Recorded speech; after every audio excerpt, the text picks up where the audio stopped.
Class में discuss किया था, रिमेंबर कम्युनिकेशन स्किल्स होते हैं and then you have interpersonal skills. तो आप में कौन-कौन सी स्किल्स है उस जॉब को करने के लिए, वो आप इस सेक्शन में मेंशन करेंगे। Next is achievements. अचीवमेंट्स के बारे में मैंने आपको बताया, मे बी आपको अवार्ड मिला हो किसी चीज के लिए, या फिर आपको सराहा गया हो लोगों के सामने, कोई सर्टिफिकेट मिली हो, तो ये सारी चीज जरूर से जरूर मेंशन करें, क्योंकि ये आपकी काबिलियत दिखाती है, और अगर आप उस काम को करने में काबिल हैं तो आप बहुत ही आगे जाएंगे। Now references. कई बार होता है कि मे बी कोई सीनियर पर्सन आपको किसी दूसरी कंपनी से किसी सेकंड कंपनी में रेफर करता है, तो वहां आप उस इंसान का नाम लिखिए, उसका नंबर लिखिए कि इन्होंने मुझे यहाँ रेफर किया है।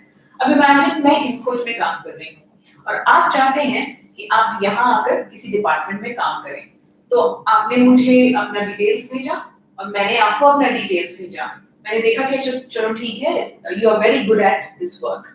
अब आप मेरा रेफरेंस अपने रिज्यूमे में डालेंगे कि इशिता मैम ने मुझे इस हिंखोज में रेफर किया है। तो रेफरेंसेस मेंशन करना हमेशा प्लस पॉइंट होता है, बिकॉज आपके रेफरेंस के नाम पे भी हो सकता है आपको प्रायोरिटी दी जाए। अब मैं आपसे कुछ टिप्स डिस्कस करूंगी गाइस, जो आपको रिज्यूमे राइटिंग में हेल्प करेंगे। See I have written it over here. ये बहुत ही छोटी-छोटी टिप्स हैं जो अगर आप नहीं ध्यान दें तो आपके लिए पॉइंट ऑफ रिजेक्शन हो सकता है। Keep it short and simple. बहुत ज़्यादा elaborated नहीं लिखेंगे because you are not writing a curriculum vitae. Resume is always short and simple. Use the right font size and color.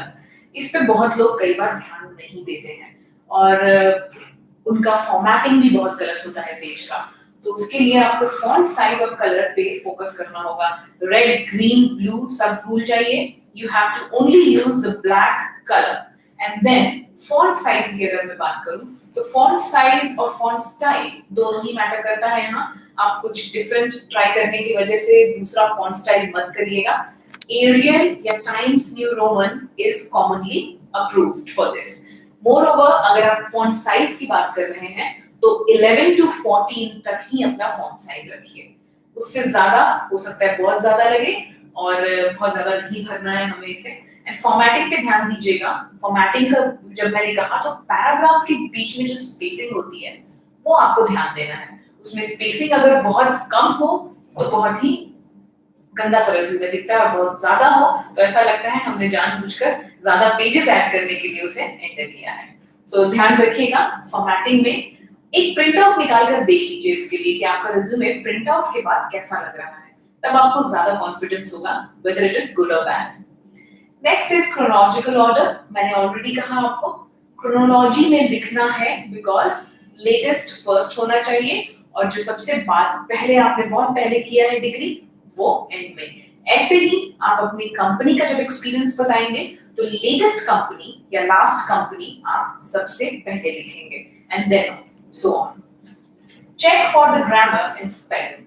Why grammar and spelling? Because अगर grammar में error हुआ तो you will be rejected right away, and spelling में भी अगर हुआ error तो you will be rejected, because ये बहुत ही important है।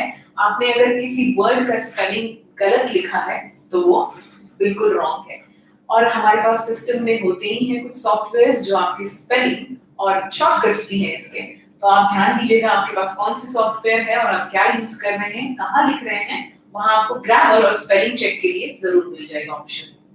Next is use keywords. अब कीवर्ड्स का जो बात है वो बहुत ही वास्ट है। कीवर्ड्स के बेसिस पे ही आप कीवर्ड्स के बेसिस पे ही आप सेलेक्ट हो जाते हैं या आपका रिज्यूमे सेलेक्ट किया जाता है, क्योंकि बहुत सारे लोग एक ही जॉब के लिए अप्लाई कर रहे हैं गाइस। तो आपके रिज्यूमे में ऐसी क्या खास बात है कि आपको कंपनी वाले चुने, ये डिपेंड करता है कीवर्ड्स पे। अब इमेजिन मैंने लिख दिया because I am working as a vlogger in हिंखोज, अगर मैंने लिख दिया कि I am working in IT department तो मुझे आईटी वाले कॉल आएंगे ना रादर देन व्लॉगिंग के। तो ऐसा समझिए आप वो कीवर्ड्स उठाइए, आप किस पोजीशन पे काम कर रहे हैं, प्लस आपका जो जॉब प्रोफाइल है आप उस पे भी ध्यान दीजिए कि उसमें क्या क्या कीवर्ड्स हो सकते हैं।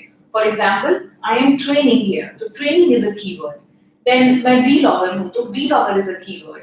देन मैं इंग्लिश में कंटेंट लिखती हूँ तो again English content writer is a keyword. इससे रिलेटेड भी आपके बहुत सारे टर्म्स हैं, आपको आप अगर गूगल करेंगे तो आपको जरूर मिल जाएंगे।